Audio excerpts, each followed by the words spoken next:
दोस्तों यह तो आप भी जानते हैं कि इस दुनिया में कई खूबसूरती से भरे रहस्यमय स्थान, वस्तु, विचित्र लोग व अद्भुत ज्ञान छिपा हुआ है, जिसे जितना जान लिया जाए उतना कम है। यहाँ पर कई ऐसे स्थान हैं जो असामान्य रूप से रहस्यमय होने के साथ साथ अपनी अनूठी सुंदरता लुभाने और समृद्ध वनस्पतियों के लिए आज तक अनसुलझे रहस्य हैं। आज हम आपको कुछ ऐसी ही रहस्यमय बातों के बारे में बताएंगे जो ना बुझने वाली पहेली की तरह बनी हुई हैं। दोस्तों यह सुनकर आपको थोड़ा अलग सा अटपटा लग सकता है, लेकिन यह सच है कि दुनिया में पाए जाने वाले सबसे गर्म रेगिस्तान सहारा में 7 जनवरी 2016 को पूरे दिन बर्फबारी हुई, जिसके कारण पूरा रेगिस्तान करीब 2 सेंटीमीटर की बर्फ की परतों से ढक गया। यह आश्चर्यचकित करने वाली घटना इस दुनिया में कोई पहली बार नहीं हुई, बल्कि पिछले 40 सालों में चौथी बार हुई थी। अरे कहना क्या चाहते हो? दोस्तों सबसे पहले यह घटना सन 1979 ईस्वी में हुई, जिसमें करीब 1 घंटे लगातार बर्फबारी हुई थी। वैज्ञानिकों का मानना है कि यह घटना जलवायु परिवर्तन के कारण हुई, लेकिन दोस्तों मजे की बात यह है कि इस घटना ने लोगों को सोचने पर मजबूर कर दिया कि ऐसा क्यों हुआ। आपको क्या लगता है, कमेंट में हमें जरूर बताइएगा।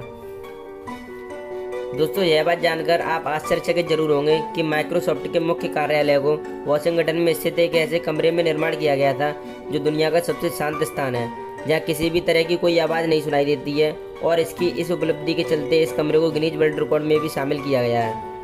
दोस्तों इस कमरे को बनाने का मुख्य उद्देश्य माइक्रोसॉफ्ट कंपनी में बने प्रोडक्ट्स की टेस्टिंग करना है। दोस्तों इस धरती पर रहने वाले हर जीव जंतु और पेड़ पौधों के सुखदपूर्ण अच्छे जीवन के लिए ओजोन लेयर एक वरदान का काम करती है, लेकिन सन 1960 से 1977 के बीच CFS गैस अधिक उत्सर्जन के कारण पृथ्वी के बाहरी सतह पर कई लाख किलोमीटर का एक बड़ा सा हॉल हो गया था, जिसका पता वैज्ञानिकों ने दोस्तों सन 1985 ईस्वी में लगा पाया था।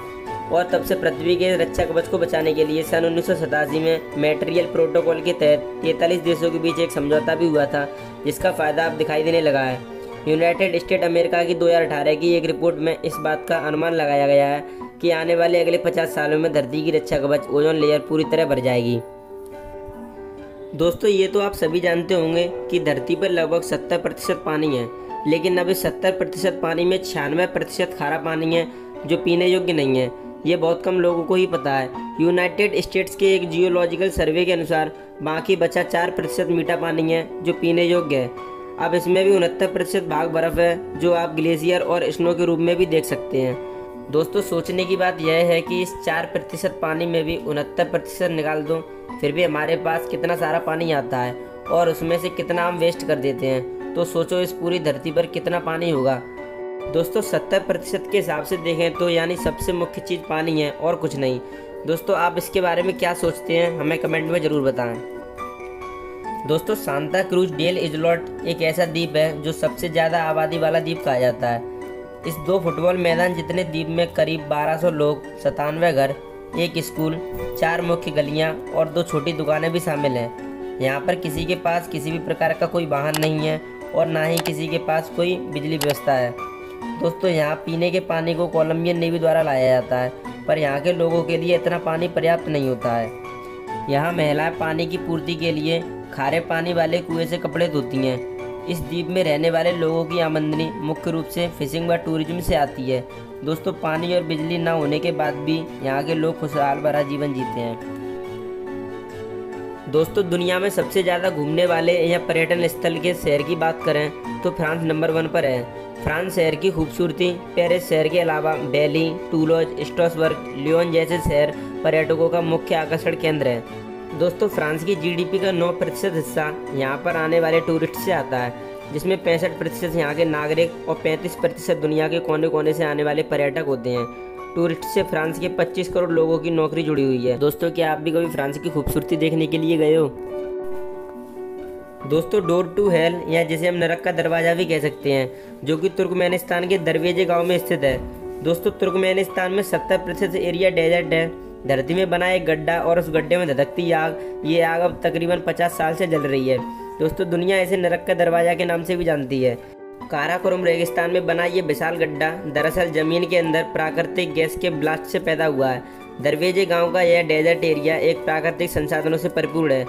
सन 1971 में पूर्व सोवियत संघ के वैज्ञानिक इस डेजर्ट एरिया में ऑयल और गैस की खोज करने के लिए आए। उन्होंने इस गांव के पास स्थित इस जगह को ड्रिलिंग के लिए चुना।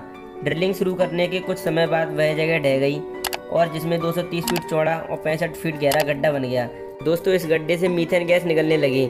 मीथेन गैस एक ग्रीन हाउस गैस है जिसका वातावरण और मानव दोनों पर प्रतिकूल असर पड़ता है। मीथेन गैस को बाहर निकालने के लिए दो विकल्प थे, क्रेटर को बंद कर दिया जाए या फिर इस गैस को जला दिया जाए। पहला तरीका बेहद खर्चीला था, इसलिए इस क्रेटर में आग लगा दी। उनका सोचना था कि कुछ दिनों बाद गैस जल जाएगी और स्वतः ही बुझ जाएगी, पर उनका सोचना गलत निकला। दोस्तों ये गड्ढा अब भी लगातार आग से धधक रहा है।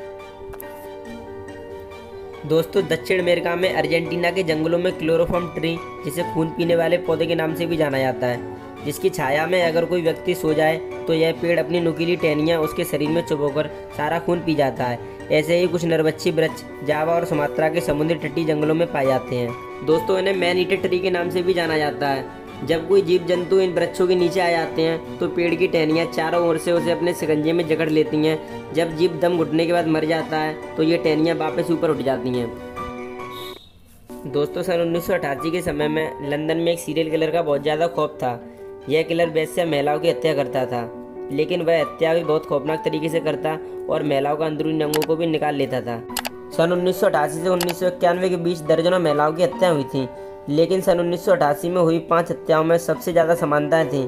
इन 5 में से एक महिला की लाश के पास एक पत्र मिला जिसमें लिखा था वह और भी हत्या करने वाला है। जिसके बाद इस सीरियल किलर का खौफ और भी बढ़ गया और लोग घरों से बाहर निकलने में भी डरने लगे। दोस्तों इस सीरियल किलर का नाम जैक द रिपर था, पर यह साफ नहीं हो पाया था कि इस पत्र को किलर ने ही लिखा था। इस किलर का नाम भी दोस्तों पत्रकारों ने इस खबर को ज़्यादा फैलाने के लिए खुद ही लिखा था। यह हत्याकांड इंग्लैंड के इतिहास की सबसे रहस्यमयी घटना है। इस घटना के सालों बीत जाने के बाद भी पता नहीं चल पाया कि हत्यारा कौन था और उसका असली नाम क्या था। दोस्तों बर्मुडा ट्रायंगल को दुनिया की सबसे रहस्यमयी जगहों में से एक माना जाता है। एक ऐसा क्षेत्र जहां से गुजरने वाले जहाज, चाहे वो समुद्री जहाज हों या हवाई जहाज, रहस्यमयी तरीके से गायब हो ही जाते हैं। लोगों का मानना है कि इस क्षेत्र में कुछ ऐसी अदृश्य शक्तियाँ मौजूद हैं जो वस्तुओं को अपनी ओर आकर्षित करती हैं। ये इलाका मियामी, बर्मुडा और पोर्टो के बीच पड़ता है। कुछ लोग यहाँ होने वाले हादसे को एलियंस और गैसीय प्रेशर को जिम्मेदार ठहराते हैं, मगर अब तक इसके पीछे वास्तविक कारण कोई नहीं जान सका।